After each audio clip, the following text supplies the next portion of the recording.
नमस्कार। साहित्यिक निबंध के अंतर्गत आज हम करने जा रहे हैं छायावाद पर निबंध। तो छायावाद का निबंध जब हम छायावाद पर लिख रहे हैं तो कौन कौन से पॉइंट्स हैं, कौन कौन से बिंदु हैं जो हम लेंगे। तो सबसे पहले भूमिका। तो भूमिका में हमने ये छायावाद का नामकरण या छायावाद का अर्थ। दूसरा हम ले सकते हैं समय सीमा, छायावाद की समय सीमा, छायावाद के प्रवर्तक, छायावाद की पृष्ठभूमि, छायावाद के आधार स्तंभ, छायावाद की विशेषताएं, विशेषताओं में हम भाव पक्ष, कला पक्ष,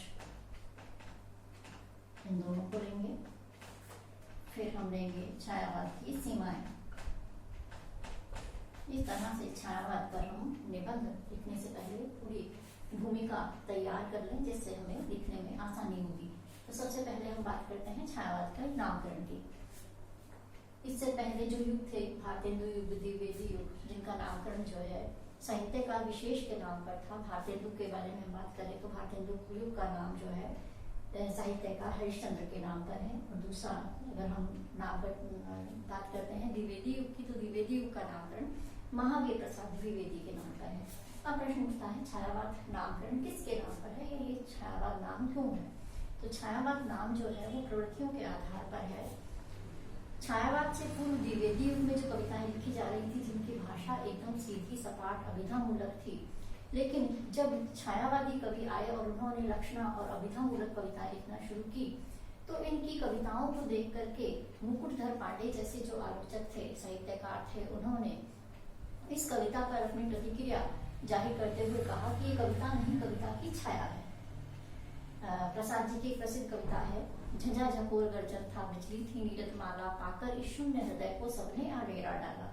इस तरह की जो कविता है, जिसको पढ़ करके समझ में नहीं आ रहा अर्थ क्या है, ऐसी रक्षणामूलक और व्यंजनामूलक जो कविताएं थी, उनको देख करके मुकुटधर पांडे ने कहा कि ये छाया नहीं है, ये कविता नहीं है, कविता की छाया है, कुछ स्पष्ट कुछ अस्पष्ट, जिसमें अर्थ जो है पूरी तरह से समझ में नहीं आ रहा है। तो ऐसे में जब प्रसाद जैसे साहित्यकारों ने इस आलोचना को पढ़ा, जब इस बात को सुना, तो उन्होंने कहा कि हमारी कविता के लिए कोई नाम नहीं मिल रहा है। तो छायावाद नाम जो है वो बहुत सही है, क्योंकि छाया शब्द जो है संस्कृत में व्यंजना के लिए आता है, और व्यंजना पर काव्य जो है वो सर्वश्रेष्ठ काव्य माना जाता है। इस तरह से छायावाद जो है वो इस काव्य का नाम हुआ।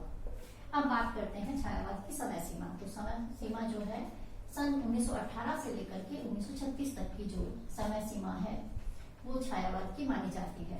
तो हालांकि प्रसाद, निराला, पंत आदि ने लिखना बहुत पहले शुरू कर दिया था, लेकिन जूही की कली 1916 में प्रकाशित हो चुकी थी। पंत जी की कविता गिरजे का घंटा भी 1916 में आ चुकी थी, परंतु छायावादी विशेषताओं से संपन्न जो काव्य संग्रह सामने आया वो था झरना।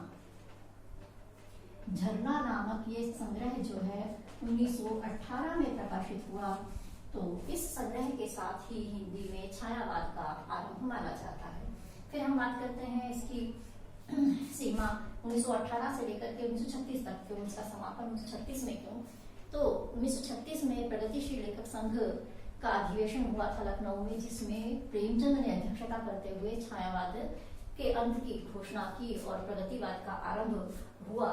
तो इसके साथ ही हिंदी में छायावाद का आरंभ हो जाता है।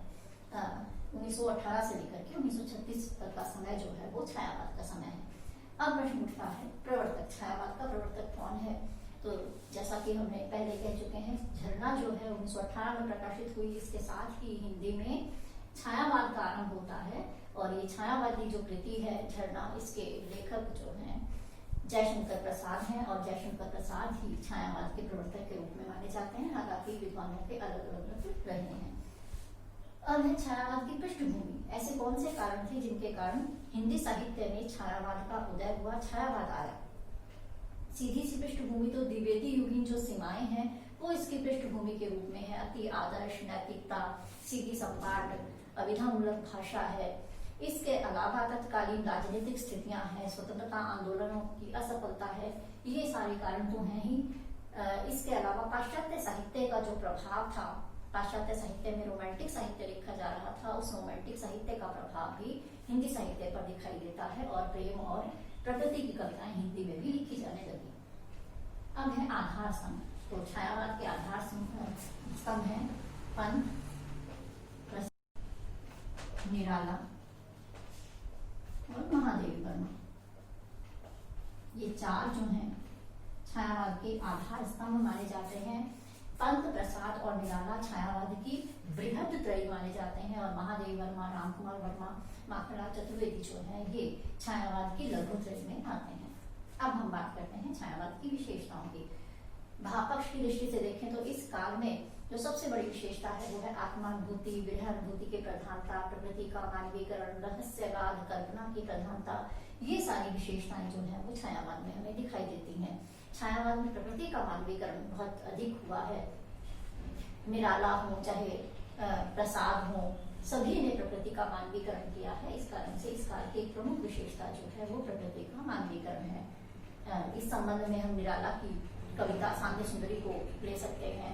मेघ में आसमान से उतर रही सांध्य सुंदरी बड़ी सी धीरे धीरे धीरे, या फिर हम कामायनी का उदाहरण ले सकते हैं। कामायनी में भी जयशंकर प्रसाद ने आशा सर की जो आरंभिक पंक्तियां लिखी हैं, सिंधु से वधु अब तनिक संकुचित बैठी सी, तो ये सारा प्रकृति का मानवीकरण है। आत्मानुभूति इस काल में बहुत दिखाई देती है। कवि ने अपनी व्यक्तिगत भावों की अभिव्यक्ति की है। कल्पना की प्रधानता मिलती है। सौंदर्य चित्रण जो है वो नए रूप में हुआ है। जयशंकर प्रसाद ने ही कामायनी में जो श्रद्धा का सौंदर्य चित्रण किया है, बहुत ही अपने आप में सौंदर्य का एक प्रतिमान स्थापित करने वाला है। नील परिधान बीच सुकुमार फूल रहा मृदुल अधकुला, अंग खिला हो झूम बिजली का फूल, मेघ वन बीच गुलाबी रंग। ऐसी कविताएं जो है सौंदर्य की नई परिभाषा बढ़ने में सफल हुई है। उज्ज्वल वरदान चेतना का सौंदर्य जिसे सब कहते, तो इस तरह से सौंदर्य की दृष्टि से ये कविताएं जो है बहुत ही महत्वपूर्ण है। कला पक्ष की दृष्टि से हम देखते हैं तो इस काल में जो कविताएं लिखी गई हैं खड़ी बोली में है, संस्कृतनिष्ठ भाषा का प्रयोग हुआ है। इसके अलावा लक्षणा शब्द शक्ति का और व्यंजना का प्रयोग इस काल की कविताओं में विशेष रूप से हमें दिखाई देता है। अलंकारों में परंपरागत अलंकार तो है ही, उपमा है, रूपक है। इसके अलावा इन्होंने विशेषण, विपर्य और ध्वनि अलंकारों का भी प्रयोग किया है। चहक रही चिड़िया भी, टी टूट टूट जैसी कविताएं जो है ध्वनि अलंकार का उदाहरण है। अगर हम काव्य रूप देखते हैं इस काल में, तो इस काल में प्रबंध और मुक्तक दोनों प्रकार के काव्य लिखे गए हैं। कामायनी जैसा महाकाव्य लिखा गया, वहीं राम की शक्ति पूजा जैसी लंबी कविता भी इस काल में लिखी गई है, जो अपने आप में निराला के काव्य का जो एक प्रतिमान स्थापित करने वाली कविता है। सीमाओं को अगर हम देखते हैं तो ये सारी विशेषताएं जो हैं अपनी अति पर जाकर के सीमाएं बन जाती हैं।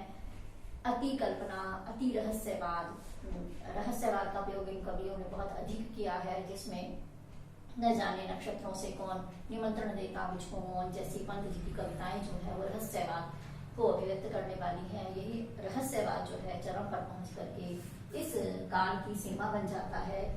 व्यक्तिगत भावों की अभिव्यक्ति ज्यादा हुई है, जिस कारण से सामाजिक भावनाएं पीछे छूट गई और भाषा जो है वो लाक्षणिक और इतनी ज्यादा व्यंजनामूलक हो गई कि आम आदमी की समझ से भी बाहर हो गई। तो ये सारी इस काल की सीमा है।